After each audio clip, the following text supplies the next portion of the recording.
जो हिंदू पाखंड का बहुत बड़ा हिस्सा है। ये दलितों और पिछड़ों को, आदिवासियों को गुलाम बनाए रखने की बहुत बड़ी साजिश है। अगर हम इनकी कहानी को, इनकी सवर्णों की कहानी को अगर हम सच भी मान लें कि ये भोले का से संबंधित है, जो इनका शिव, भगवान शिव था उससे संबंधित है, तो उसमें दरअसल क्या है कि जैसे ये बताते हैं कि ये गंगा, जो गंगा नदी है, ये शिव जी की जटाओं से निकली। इसका मतलब गंगा को शिव जी ने पैदा किया, और जो पैदा करता है वो पिता होता है। ये सिर्फ पाखंड है, और पाखंड के जरिए, और ये इस समय जो बढ़ रहा है, जो बढ़ता हुआ दिखाई देता, कभी घटता है बढ़ता है, ये सब जो गवर्नमेंट, बीजेपी गवर्नमेंट आई है, इसको बाकायदा स्पॉन्सर किया जा रहा है। मंदिर बनाते हैं, और मंदिर बनाने के बाद में मूर्ति रखी जाती है, उसमें ब्राह्मण आका है, मंत्र फूंकता है कि हम प्राण प्रतिष्ठा कर रहे हैं। अगर ये पत्थर की मूर्ति में प्राण प्रतिष्ठा कर सकते हैं, तो ये तो फिर आदमी कोई मरेगा नहीं। ब्राह्मण आए मुर्दों में प्राण प्रतिष्ठा कर दे, नए प्राण डाल दे। लेकिन ऐसा है नहीं, सिर्फ बेवकूफ़ बनाने के लिए पाखंड है। ये पाखंड का चरम है, जिसे बीजेपी और आरएसएस की सरकार बाकायदा ये स्पॉन्सर्ड प्रोग्राम है, बाकायदा उनको जगह जगह, कहीं इनके कांवड़ियों के पैर धोने का नाटक हो रहा है, कहीं उनका खाने वाने की व्यवस्था हो रही है। और ये तो क्या है, ये नशे में है। और अभी आपको एक घटना मैं बताऊँ, एक मुसलमान की कार जा रही थी, मुसलमान को, दाढ़ी वाला मुसलमान देखा, उन्होंने सारे कांवड़ियों ने उसकी गाड़ी तोड़ दी। जब तुम भगवान की सेवा में जा रहे हैं, ये कांवड़ी है सो कार्ड, और उसमें और फिर तो वहाँ एक्सीडेंट भी नहीं बनने चाहिए। भगवान को उसको बचाना है। श्रद्धा है ना लोगों की कांवड़ में। नहीं, देखिए, ये अंधश्रद्धा है, श्रद्धा में ही डुबाना। ये अंधा मतलब खुली आँखों वाले अंधे, ये ब्राह्मण यही तो करता है। ब्राह्मण लोगों के दिल में, दिमाग में भ्रम पैदा करता है। आस्था तो हमारी आहत हो रही है, हमारी बहन बेटियों के बलात्कार हो रहे हैं, हमारे दलित और मुसलमानों की मॉब लिंचिंग हो रही है, ट्राइबल्स की मॉब लिंचिंग हो रही है, दलितों के अधिकार नहीं दिए जा रहे, आरक्षण का विरोध हो रहा है, तो हमारी भावना नहीं आहत हो रही, SC ST OBC की भावना नहीं आहत हो रही। तो मैं तो अपील करता हूँ ख़ास तौर से अपने जो पिछड़े भाइयों से, हम नास्तिक नहीं हैं, हम बाबा साहब अम्बेडकरवादी हैं। और बाबा साहब अम्बेडकर ने जो 1936 में दादर कॉन्फ्रेंस की थी, और दादर की महार कॉन्फ्रेंस थी, उसमें बाबा साहब का साफ संदेश था कि आज से हमें हिंदू देवी देवताओं की पूजा नहीं करनी चाहिए, हिंदू तीज त्योहारों को मनाना बंद करना चाहिए, और हिंदू धर्म स्थलों पर जाना बंद कर देना चाहिए। अगर हम अपने जो देखिए, जो औलाद अपने बाप की बात नहीं माने, उसे नालायक कहेंगे ना। और जो औलाद अपने बाप यानी बाबा की बात नहीं माने, उसे महानालायक कहेंगे।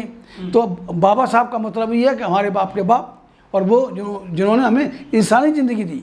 पैदा हमारे माँ बाप ने जरूर किया, लेकिन इंसानी ज़िंदगी बाबा साहब के संघर्ष के बदौलत मिली।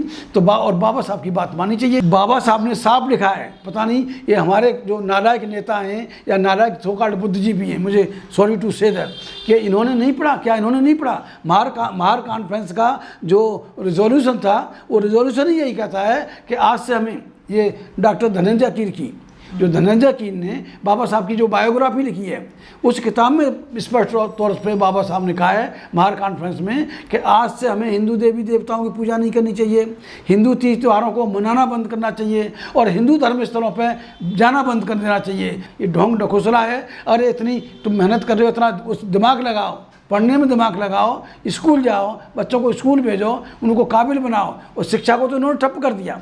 ख़ास तौर से जो प्राइमरी एजुकेशन थी, जो गांव की एजुकेशन थी, इस बीजेपी ने उस शिक्षा को ख़त्म कर दिया कि ये जो पाखंड में ये गवर्नमेंट स्पॉन्सर्ड है। कांवड़ यात्रा बीजेपी गवर्नमेंट के द्वारा स्पॉन्सर्ड प्रोग्राम है। तो सर हज यात्रा भी तो गवर्नमेंट स्पॉन्सर्ड है। नहीं, हज यात्रा क्या, वो जा रहे हैं अपने, उनका तीर्थ है। हाँ।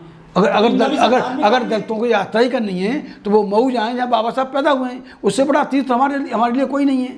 1997 में 20 मार्च 1997 को मैंने करीब 50 यूनिफॉर्म के, जो हमारे BSS के यूनिफॉर्म थे, उनके साथ मैंने मऊ तक पैदल यात्रा की।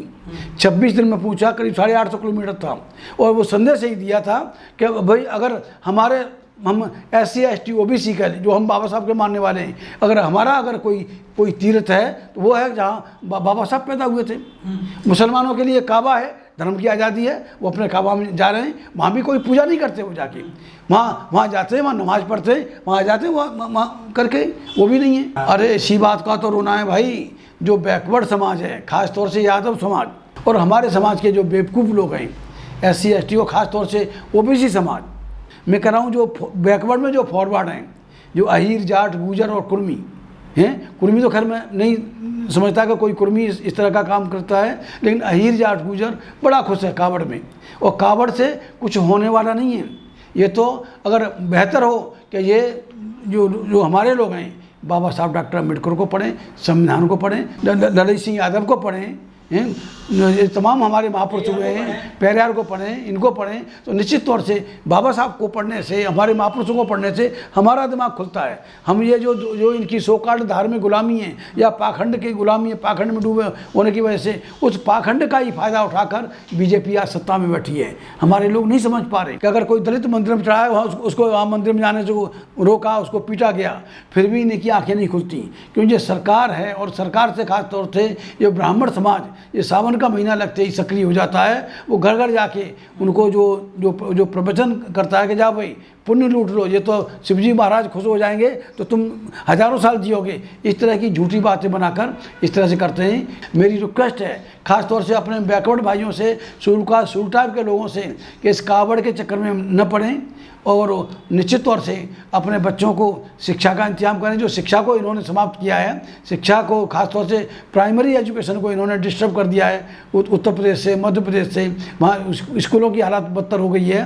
तो निश्चित तौर से ये यूनिफॉर्म एजुकेशन पॉलिसी है, सबको समान शिक्षा सरकार मुहैया करे, और अगर ऐसा नहीं करती है तो निश्चित तौर पर ये सरकार हमारे किसी काम की नहीं है। इस सरकार को बदलना होगा। धन्यवाद।